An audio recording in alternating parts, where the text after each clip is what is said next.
الحمد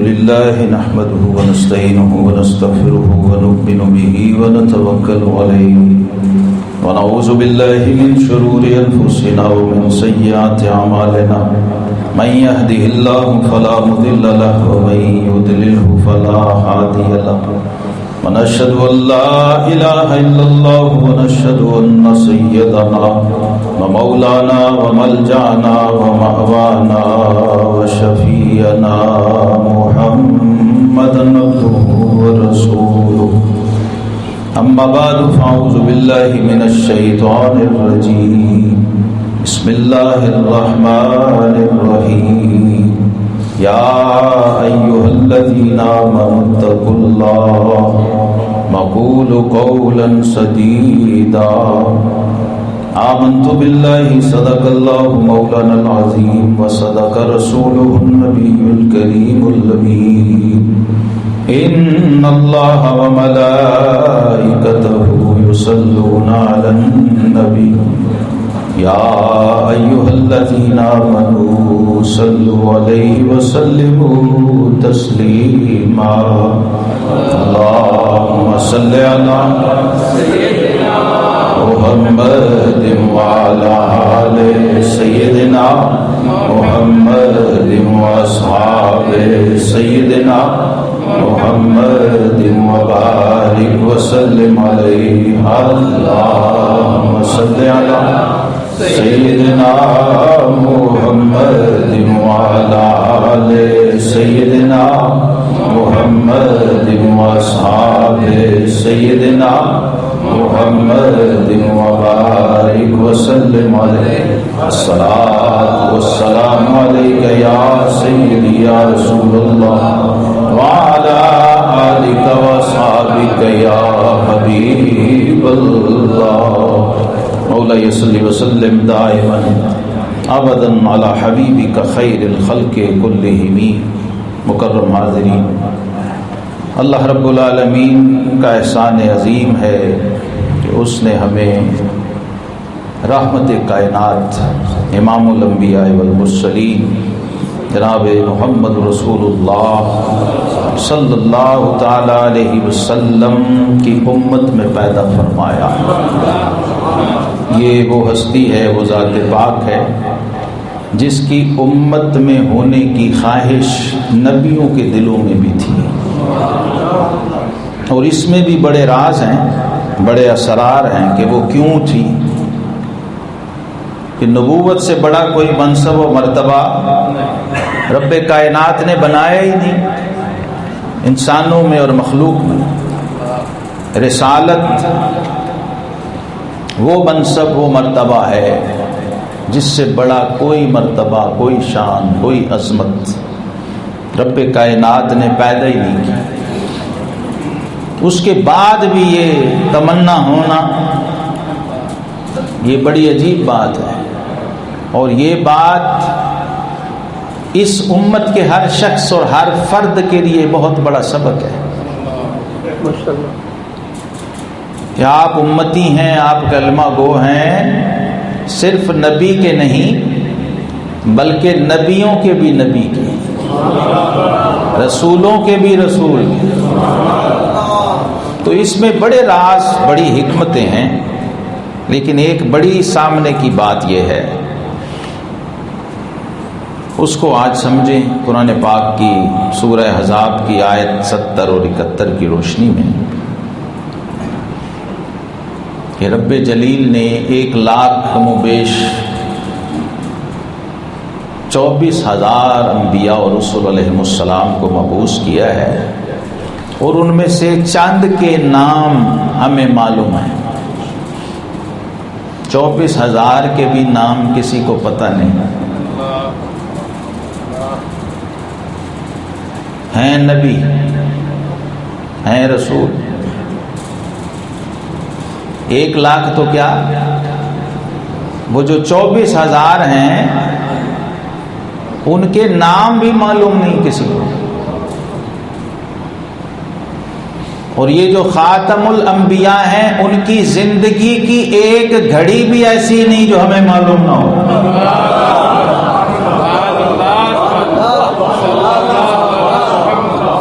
اور صرف ہمیں ہی نہیں، یہاں تو مسجد میں کئی نمازی ایسے بیٹھے ہوں گے، ان سے پوچھ لیں وہ کہیں گے جی مجھے نہیں پتا جنگ بدر کس سن میں ہوئی تھی، غزوہ احد کب ہوا تھا، دن کون سا تھا، جنگ بدر کس دن ہوئی تھی، سن کون سا تھا، مہینہ کون سا تھا، ٹائم کون سا تھا۔ شاید نمازی امتی کلمہ گو نہ بتا سکے، لیکن جو اللہ تبارک و تعالی نے محبوب کو شان دی ہے وہ ایسی ہے کہ محبوب اپنے تو اپنے، جو غیر اور دشمن ہوں گے اور دوسرے مذاہب کے ہوں گے، یعرفونہ کما یعرفون ابناءہم، تیری پہچان و شناخت انہیں بھی ایسی کرائیں گے جیسی باپ کو اپنے بیٹے کی ہوتی ہے۔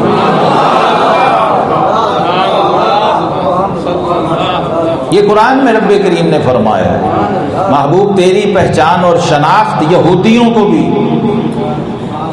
ایسی ہوگی جیسے باپ بیٹے کو پہچان لیتا ہو۔ اور عبداللہ بن سلام رضی اللہ عنہ نے فاروق اعظم کو کہا تھا کہ فاروق اعظم میرے بیٹے کی پہچان میں مجھے شک ہو سکتا ہے، لیکن امام الانبیاء کی پہچان میں مجھے کوئی شک نہیں۔ کیا ہے کہ یہ جو بیٹے کی پہچان ہے یہ انسانی علم ہے، یہ میرا علم ہے، اس میں غلطی ہو سکتی ہے، لیکن جو اللہ کے حبیب کی پہچان ہے وہ خالق کا علم ہے، وہ اللہ کی کتابوں میں لکھا ہوا ہے، تورات، زبور اور انجیل میں لکھا ہوا ہے۔ اب امتی کے لیے لمحہ فکریہ ہے، کلمہ گو شخص کے لیے، اور یہ نعت کیوں ہے تو آپ میں ایک بھی بیٹھا نہیں جس نے نہیں سنی، یہ بات نہیں سنی، انہیں جانا انہیں مانا، تو کس نے جانا ہے، ماننا تو بعد کی بات ہے، جانا کس نے روز 24 گھنٹے میں کوئی 1 گھنٹہ ایسا نکالا ہے کہ یار میں آج اس محبوب کی سیرت کو پڑھ لوں جس کو یہودی مجھ سے زیادہ جانتا ہے، میں کتنا کہ جانتا ہوں، اندھوں کی طرح نماز پڑھ لی، گونگوں اور بہروں کی طرح عبادت کر لی، اور بے شعور ایمان اور بے شعور اسلام لے کے پھرتے رہے۔ جس کا کلمہ پڑھا ہے اسی کو نہ جانا۔ اور صحابہ اور ان کے بچے کہتے ہیں کہ ہمیں سیرت النبی صلی اللہ علیہ وسلم ایسے سکھائی جاتی تھی جیسے قرآن کی آیتیں سکھائی جاتی ہیں۔ اب امام زین العابدین رضی اللہ عنہ فرماتے ہیں، تابعین میں سے ہیں نا، اہل بیت ہیں، امام حسین کے بیٹے ہیں، امام سیدنا علی المرتضیٰ کے پوتے ہیں، وہ کہتے ہیں ہمارے بڑے ہمیں بٹھا کے ایسے سیرت پاک سکھاتے، آقا کریم علیہ السلام کا حلیہ مبارک، آپ کی چال ڈھال، کردار، گفتار، طرز رفتار، سب کچھ جیسے بچوں کو مسلمان قرآن کی آیتیں سکھاتے، ہمیں یوں سکھایا جاتا تھا۔ یہ بچے جو آج القدس میں شہید ہو رہے ہیں نا، ان بچوں کا کم از کم اتنا تعلق نبی پاک سے ہے، یہ بھی اللہ کی حجت ہے باقی لوگوں پر کہ کیا تم 1 گھنٹہ بھی ایسا گزار سکتے ہو ایمان پہ قائم رہ کے؟ کیونکہ ان کو یہ خون میں، جینز میں مل جاتا ہے، ان کو نورانی قاعدہ نہیں جا کے پڑھنا پڑتا، ان کے مخارج درست ہیں، جس پہ آپ کو عمریں گزر جاتی ہیں قرآن صحیح نہیں پڑھا جائے، مجہول پڑھتے ہیں، اور قرآن کی روح ان کی روح میں رچی ہوتی بچپن سے۔ یہ بھی لمحہ فکریہ، یہ ظلم تو ہو رہا ہے، لیکن اس کے اندر ہزار سوالیہ نشان ہیں مجھے نظر آتے ہیں۔ وہ ہر بچہ، وہ ہر پستی ہوئی مظلوم عورت، وہ ہر شہید ہوتا ہوا شخص جو القدس کی حرمت پہ قربان ہو رہا ہے مسجد اقصیٰ کی، وہ ہمارے لیے بہت سارے سوال چھوڑ کے جا رہا ہے دنیا میں۔ یہ بے حسی تو ہے ہی، بے غیرتی تو ہے، بے حمیتی تو ہے، جہالت اور بے دینی تو ہے، لیکن اس شیشے میں خود کو جھانک کے بھی دیکھنا ہے کہ ہم مسلمان بھی ہیں کہ نہیں، ہماری نمازیں ہو رہی ہیں کہ نہیں، جواز ہے کہ نہیں۔ اس لیے قرآن نے یہ دعوت ہمیں دی، یا ایھا الذین آمنوا اتقوا اللہ، بار بار آتا ہے، یہ خطبے کا حصہ ہے مستقل۔ نکاح کے خطبوں میں یہ پڑھا جاتا ہے، لیکن افسوس ہے کہ ہمیں ویسے ہی نہیں سنتے، اور معنی اور مفہوم کوئی بیان کرنے والا نہیں۔ جو نکاح پڑھائے وہ نہیں بتاتا کہ میں نے کیا پڑھا ہے، اے لوگوں اس کا کیا مطلب ہے، کیا ذمہ داری ہے کلمہ پڑھنے کی، مسلمان ہونے کی، اس کا مطلب کیا ہے۔ تو اگر یہی بے حسی، یہی بے ہوشی قائم ہے اور اسی میں قیامت آ جائے گی، تو آپ سوچیں حشر میں کیا جواب ہے اور کیا منہ دکھائیں۔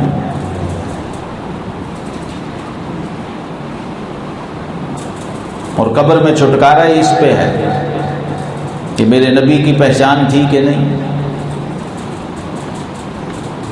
اور یہ آپ سب اچھی طرح جانتے ہیں، یہاں بھی ہم سارے ایک دوسرے کو نہیں پہچانتے اس مسجد میں، نہا دھو کے تیاری سے آتے ہیں بڑے اہتمام سے، جب مرنے کے بعد میت بن کے دوسروں کے کندھوں پہ قبر میں اترے آئے، اس وقت پہچان لے گا۔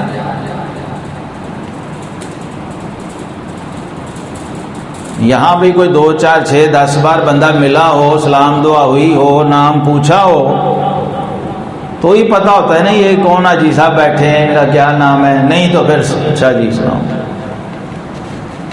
تو جس ہستی کو زندگی میں کبھی نہیں دیکھا، کبھی نہیں جانا، کبھی نہیں پہچانا، اس حال میں کہ بندے کی روح پرواز کر گئی ہے، پتہ نہیں کس حال میں کی ہے، حادثے میں مرا ہے، تبھی موت مرا ہے، گھر میں مرا ہے، ہاسپٹل میں مرا ہے، آپریشن کے بعد مرا ہے۔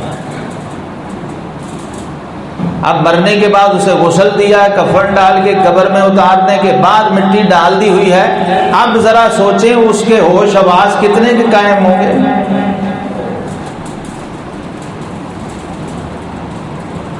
کہ وہ آرام سے پہچان کے کہے گا جی ٹھیک ہے، ما کنت تقول فی حق ھذا الرجل، یہ شعور انسان کے وجود میں ودیت ہوگا، رچا ہوا ہوگا، تو وہ بے اختیار بولے گا کہ ہاں یہ میرا نبی ہے، اور اسی پہ چھٹکارا۔ اور یہ دنیا کی زندگی ہمیں اس کام کے لیے ملی ہوئی ہے، انہیں جانا، انہیں مانا، نہ رکھا غیر سے کام، پھر جا کے یہ انعام ملتا ہے للہ الحمد میں دنیا سے مسلمان ہوں۔ اس لیے قرآن بار بار یہ دعوت دے رہا ہے، اتقوا اللہ، اللہ سے ڈرو، اللہ کا تقوی اختیار کرو، اور اللہ کے عذاب سے بچنے کی تدبیر کرو، اس کی پکڑ اور گرفت میں نہ جانا۔ کوئی ایسی نیکی نہ کرنا جو اصل میں گناہ ہو اور تم اسے نیکی سمجھ کے کر رہے ہو۔ گناہ تو گناہ ہے، اور وہ کیسے ممکن ہے؟ جب تم اللہ سے ڈرو گے، جب تمہارے پاس تقوی ہوگا۔ وَقُولُوا قَوْلًا سَدِيدًا، اور سیدھی اور سچی اور اسٹریٹ بات کہو، تو لوگوں کو بری بھی لگے گی، چبھے گی بھی، لیکن ہر حال میں حق بات کہو۔ اتقوا اللہ حق تقاتہ، اے ایمان والو اللہ سے ڈرو جیسا کہ اس سے ڈرنے کا حق ہے۔ وَلَا تَمُوتُنَّ إِلَّا وَأَنْتُمْ مُسْلِمُونَ، اور اس حال میں نہ مر جانا کہ تم بے ایمان ہو، ایمان کے بغیر نہ مر جانا۔ وَلَا تَمُوتُنَّ إِلَّا وَأَنْتُمْ مُسْلِمُونَ، اس حال میں مرنا کہ تم مسلمان ہو، صاحب ایمان ہو۔ اور اس کی نشانی بھی بتا دیتا ہوں، بتا دوں، پریشان تو نہیں ہو رہے؟ اگر خود آپ نے جاننا ہو آپ کا ایمان ہے نہیں ہے تو کیا ہے اور کتنا ہے اور کیسا ہے۔ ایک صحابی آئے بارگاہ رسالت میں آپ صلی اللہ علیہ وسلم، مشہور و معروف حدیث ہے، ان کا یا رسول اللہ صلی اللہ علیہ وسلم، اب یہ رضی اللہ عنہ والا بندہ ہے جس کا رب اسے کہہ رہا ہے میں اس سے راضی ہوں، یہ مجھ سے راضی ہے، اس کو بھی فکر ہے، یہ اس کو بھی فکر ہے۔ یہاں بندہ ایک عمرہ کر کے، ایک حج کر کے، 4 نمازیں پڑھ کے کہتا ہے ٹھیک ہے سب کچھ ہو گیا کمپلیٹ، اس کو بھی فکر ہے کہ میرے ایمان کی پوزیشن کیا ہے، اور یہی ایمان کی پہلی نشانی ہے۔ جنا پریا سرتے تریا، برتن بھرا ہوا ہوگا تو فکر ہوگی، اور پیر ترن ڈر ڈر، خالی ہوگا تو کوئی ٹینشن نہیں، اسے کوئی پریشانی نہیں۔ برتن خالی ہے تو بھاگا دوڑا جا رہا ہے نا، کوئی اسے ٹینشن نہیں کہ اس میں سے کوئی چیز گرے گی نہیں، کچھ رڑے گا نہیں۔ بھرا ہوا ہوگا تو بڑی احتیاط سے چلے گا، بڑے اہتمام سے چلے گا، دھیان سے جی بڑے دھیان سے قدم رکھے گا۔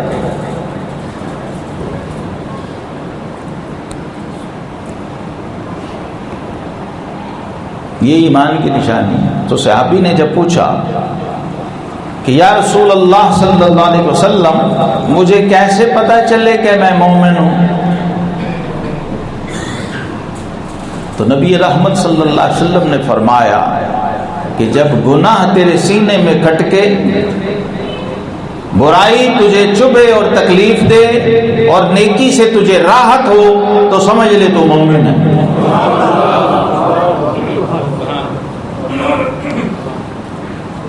اب دیکھ لیں کہ ہم کہاں کھڑے ہیں۔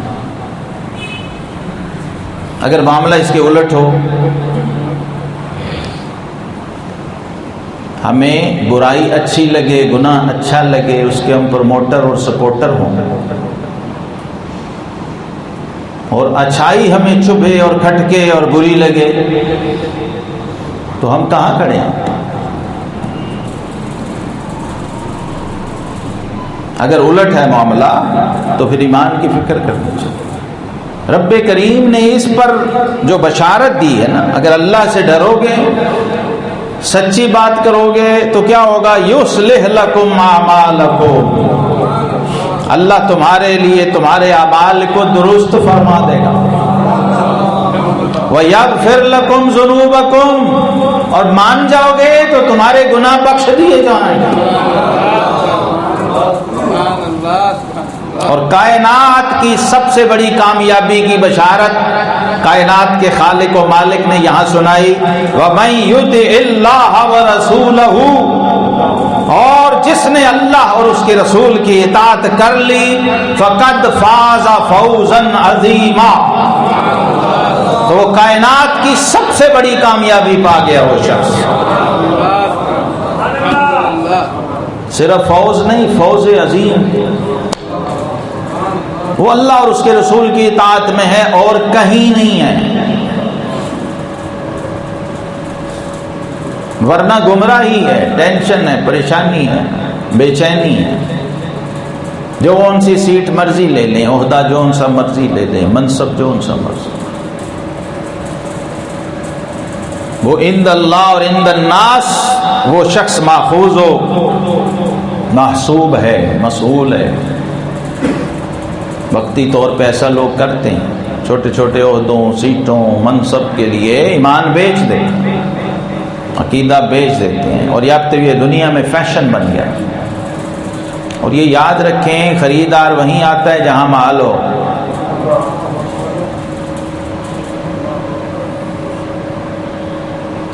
تو آقا کریم علیہ السلام سے جب صحابہ نے پوچھا تھا نا، تو صحابہ کو آپ صلی اللہ علیہ وسلم نے فرمایا تھا، صحابہ چور وہیں چوری کرتا ہے جہاں مال ہو، یعنی ایمان ہوگا تو شیطان حملہ کرے گا، کہ تمہاری ڈیوٹی اس ایمان کو بچانے کی ہے۔ اور یہ پورے قرآن کا خلاصہ ان 2 آیتوں میں ہے، یہ پورا نظام، یہ بار بار آیا ہے، اس کی تکرار ہے جگہ جگہ پہ، لیکن یہ اتنا مفہوم بھی ذہن میں رہ جائے کہ اگر ایمان والا ہے تو اللہ سے ڈرے، تقوی اختیار کرے، سچ کو اپنائے، تو اللہ رب العالمین اس کے اعمال کی اصلاح بھی فرما دیتا ہے، اس کے گناہوں کو معاف بھی کر دیتا ہے، اور اس کو فوز عظیم کی خوشخبری بھی سنا دو۔ اب یہ دیانت، امانت، قول سدید، اس پر سورہ نساء میں آیت 58 میں فرمایا ان اللہ یامرکم ان تعدوا الامانات الی اہلھا، بے شک اللہ تمہیں یہ حکم دیتا ہے کہ امانتوں کو ان کے حقدار کے سپرد کیا کرو۔ جو بھی منصب و سیٹ ہو اس کے اہل کو دیا کرو، نہ اہل کو نہیں۔ تو اگر سیٹیں نااہلوں کو ملنا شروع ہو جائیں گی تو پورا نظام تباہ و برباد ہو جائے۔ ایک بڑی مرکزی کلیدی سیٹ کسی نااہل کو مل گئی تو اس کے نیچے پھر پہلی اینٹ جب ٹیڑھی ہے تو آسمان تک بھی دیوار بن جائے تو ٹیڑھی جائے گی۔ یہ ایک فرد، ہر فرد ایک اینٹ ہے، تو اپنی اپنی اینٹ کو سیدھا کریں، اس سے معاشرہ بنتا ہے اور قوم بنتی ہے۔ اور جتنا یہ آگے جائیں گے مشکل ہو جائے گا، بیماری اور مرض جتنا پرانا ہوتا جاتا ہے نا، آخر ایک وقت آتا ہے کہ بیماری سے ہی کمپرومائز کر لیتا ہوں، کارواں کے دل سے احساس زیاں جاتا، پھر لٹنے کا احساس ہی ختم ہو جاتا ہے بندے کے اندر سے، اور وہ کمپرومائز کر لیتا ہے جیسے اس وقت امت اور عالم اسلام کر کے بیٹھا ہوا ہے کفر کے ساتھ۔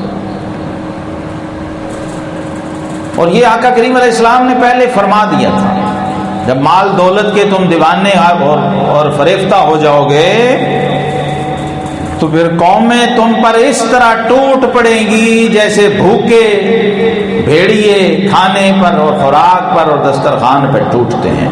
دنیا کی دوسری قومیں جب دنیا کی محبت میں گرفتار ہو جاؤ گے، دنیا کی لذت اور عیش و عشرت میں کھو جاؤ گے۔ حضرت حذیفہ کہتے ہیں رضی اللہ عنہ کہ ہمیں رسول اللہ صلی اللہ علیہ وسلم نے 2 حدیثیں بیان فرمائیں، جن میں سے ایک کے وقوع کو میں دیکھ چکا ہوں، یعنی ایک ہو چکی ہے، اور دوسری کا منتظر ہوں۔ ایک پیش آ چکی ہے ایک بات، اور دوسری بات کے میں انتظار میں ہوں۔ آپ نے فرمایا امانت لوگوں کے دلوں کی جڑوں میں اتار دی گئی ہے۔ یہ امانت جو ہوتی ہے نا، امین آدمی جو ہوتا ہے، امانت دار آدمی، اس کے دل میں امانت ہوتی ہے، اس لیے وہ یہ نہیں دیکھتا بندہ کھڑا ہے کہ نہیں کھڑا، گاہک کھڑا ہے کہ نہیں کھڑا۔ ایسے لوگ ہم نے دیکھے ہیں، وہ کہتے ہیں جی اے کار سودا پا دے نہ رکھ دیں، یعنی اس کو بھی پتہ ہے کہ کوئی ٹینشن نہیں ہے، وہ اس کے دل میں امانت ہے۔ وہ گاہک نہیں بھی کھڑا ہے تو وہ پورا تول کے رکھے گا ایسے ہی جیسے وہ کھڑا ہے۔ لوگوں کے دلوں میں ہوتی ہے امانت۔ تو فرمایا پھر ان کو اللہ نے قرآن کا علم دیا، پھر انہیں سنت کا اور دین کا علم دیا۔ اب انہوں نے چیک کیا اپنے دلوں کو اس علم پر، سنت پر۔ پھر آپ صلی اللہ علیہ وسلم نے پہلے امانت دیے جانے کا ذکر کیا، اللہ امانت دیتا کیسے ہے، پھر اس امانت کے اٹھ جانے کا ذکر کیا، یعنی یہ دور صحابہ کی بات ہو رہی ہے کہ یہ لوگ سوئے ہوں جاگ رہے ہوں، یہ امین ہیں، یہ ڈنڈی نہیں ماریں گے، خیانت نہیں کریں گے۔ یہ اگر خلیفہ ہیں تو عوام کو سلا کے راتوں کو جاگیں گے اور پہرے دیں گے، کوئی پوچھنے والا، کوئی نائب نہیں ہوگا، کوئی وفاقی محتسب نہیں ہوگا، کسی عالمی عدالت کا خوف نہیں ہوگا، سپریم پاور کا خوف ہوگا ہر وقت، جو حاکم مطلق اور حاکم اعلیٰ ہے۔ اور پھر فرمایا کہ ایک شخص سوئے گا تو امانت اس کے دل سے اٹھا لی جائے گی، یعنی رات کو ایماندار سوئے گا، صبح بے ایمان اٹھے گا، اور اس کے دل میں امانت کا صرف اثر رہ جائے گا کہ ہاں اچھی چیز ہے یار، امانت داری، دیانت اچھی چیز ہوتی ہے، بس اتنا رہ جائے گا۔ نہ کسی سے وہ توقع کرے گا کہ میرا کوئی ساتھی مارکیٹ کا کوئی دکاندار امانت سے کام لے، نہ گاہک نہ دکاندار ایک دوسرے سے، نہ آپس میں ہاں یہ ضرور اثر رہ جائے گا کہ اگر سودا پورا تو لیں، امانت دیانت کا خیال کریں تو یہ اچھی چیز ہے۔ پھر فرمایا جب دوبارہ سوئے گا تو یہ نشان ایک چھالے کی طرح ہو جائے گا، جیسے زخم کا ایک چھالا ہوتا ہے، جیسے آگ کی چنگاری تمہارے پاؤں پر گر جائے تو اس کی وجہ سے تمہارے پاؤں پر چھالا پڑ جاتا تو تم اس کو ابھرا ہوا دیکھو گے، حالانکہ اس کے اندر کچھ نہیں ہوتا۔ بس اس طرح کی مثال دی، نہ ہے دین باقی نہ اسلام باقی، بس اسلام کا رہ گیا نام باقی۔ بس وہ ایسے ہوگا چھالے کی طرح سے۔ تو فرمایا اس کے اندر کچھ نہیں ہوگا، بس اوپر ایک نشانی سی رہ جائے گی۔ پھر صبح کو لوگ خرید و فروخت کریں گے، یعنی عملی طور پہ یہ حال ہو جائے گا کہ دن میں لوگ خرید و فروخت کریں گے اور ان میں ایک شخص بھی امانت کا خیال رکھنے والا نہیں ہوگا، امانت کو ادا نہیں کرے گا، اور یہ مشہور ہو جائے گی یہ بات کہ فلاں قبیلہ میں ایک امانت دار شخص ہوا کرتا تھا۔ یہ میں بھی کہہ رہا ہوں کہ ایک شخص ہوا کرتا تھا۔ فرمایا پھر لوگ کہا کریں گے کہ ہاں فلانی جگہ فلانے شہر محلے قبیلے مارکیٹ میں ایک بابا تھا، ایک حاجی تھا، ایک دکاندار تھا جو امانت دار ہوا کرتا تھا۔ اور پھر کسی شخص کے متعلق فرمایا کہا جائے گا کہ فلاں شخص بڑی عقل والا ہے، بڑا سمجھدار ہے، بڑے حوصلے والا ہے اور بڑی قوت والا ہے۔ یہ ساری اس کی تعریفیں ہوں گی، مینجمنٹ کا بڑا ماہر ہے، سیٹ پہ بڑا کام کر رہا ہے، بڑی اچھی کارکردگی اور ایفیشنسی دکھا رہا ہے، لیکن فرمایا اس کے دل میں رائی کے برابر بھی امانت نہیں ہوگی۔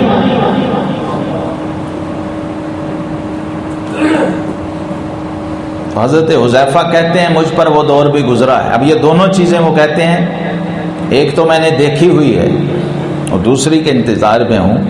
کہتے ہیں مجھ پر وہ دور گزرا ہے، حضرت حذیفہ بن یمان صاحب سر رسول گواہی دے رہے ہیں، رازدار رسول، کہتے ہیں مجھ پہ وہ وقت گزرا ہے کہ مجھے کوئی پرواہ نہیں ہوتی تھی بازار جاتے ہوئے سودا لینے کے لیے کہ میں کس دکاندار سے سودا خریدوں،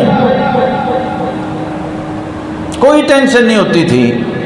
اگر وہ دکاندار مسلمان ہوتا تو میں سوچتا کہ اس کو اسلام خیانت سے روک دے گا، اور اگر وہ عیسائی ہوتا تو فرمایا مجھے پھر بھی ٹینشن نہیں ہوتی تھی، مجھے پتا تھا کہ اس کا پادری اور مذہبی پیشوا اس کو ظلم سے اور خیانت سے روکے گا۔ اور آپ فرماتے ہیں اب وہ وقت آ گیا ہے کہ میں ڈھونڈتا ہوں کہ میں نے کس سے سودا لینا ہے، کس سے نہیں لینا۔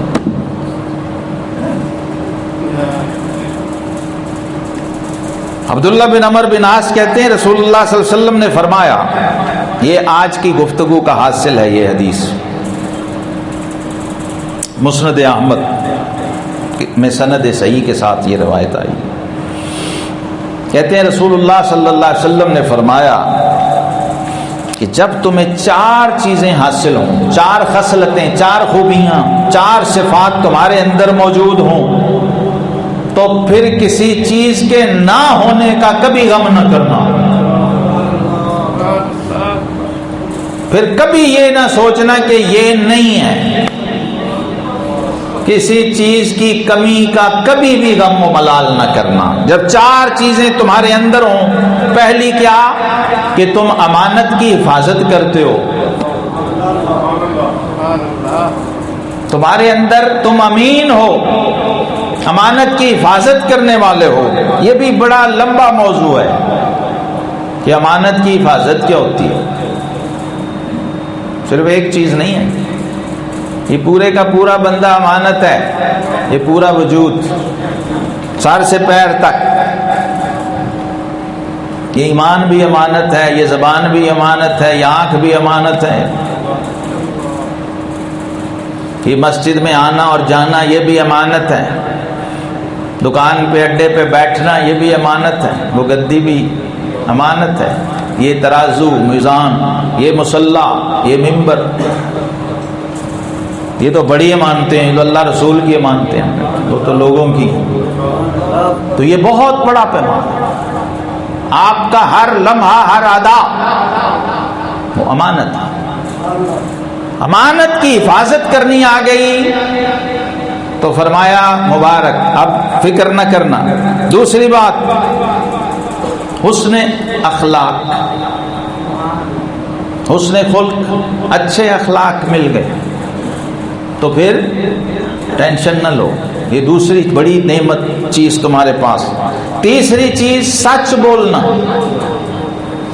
اگر تم سچے ہو، سچ بولتے ہو ہر حال میں، تمہارے مزاج میں سچ ہے، طبیعت میں سچ ہے، امانت طبیعت میں ہے، حفاظت یہ ہوتی ہے کہ کوئی دوسرا ہے یا نہیں، اس کی غیر موجودگی میں بھی اس کی عزت کی، حرمت کی حفاظت۔ یہ غیبت اسی لیے منع ہے نا، یہ خیانت ہے، چغلی خیانت ہے، بلکہ اسلام نے تو اشارے سے بھی منع کیا۔ وَيْلٌ لِكُلِّ ہُمَزَةٍ لُمَزَةٍ، یہ جاہلیت کے خاص انداز تھے، منہ سے بولے بغیر بھی چغلیاں اور غیبتیں ہوتی تھیں، اشارتاً، آنکھوں سے، کنائے سے، انگلیوں سے۔ تیسری چیز صدق اور سچ، الصدق ینجی والکذب یہلک، فرمایا سچ بچا لیتا ہے اور جھوٹ پھنسا دیتا ہے۔ اور چوتھی چیز رزق حلال۔ چار چیزیں اگر آ جائیں تو فرمایا پانچویں کی پھر فکر و طلب مت کرنا۔ اگر یہ چار چیزیں اللہ پاک نے نعمتیں، خصلتیں، خوبیاں، صفات تمہیں دے دیں تو پھر کسی اور چیز کے نہ ہونے کا، کسی چیز کے کم ہونے کا نہ کبھی غم کرنا، نہ کبھی ملال کرنا۔ اللہ پاک ہم سب کو عمل کی توفیق عطا فرمائے۔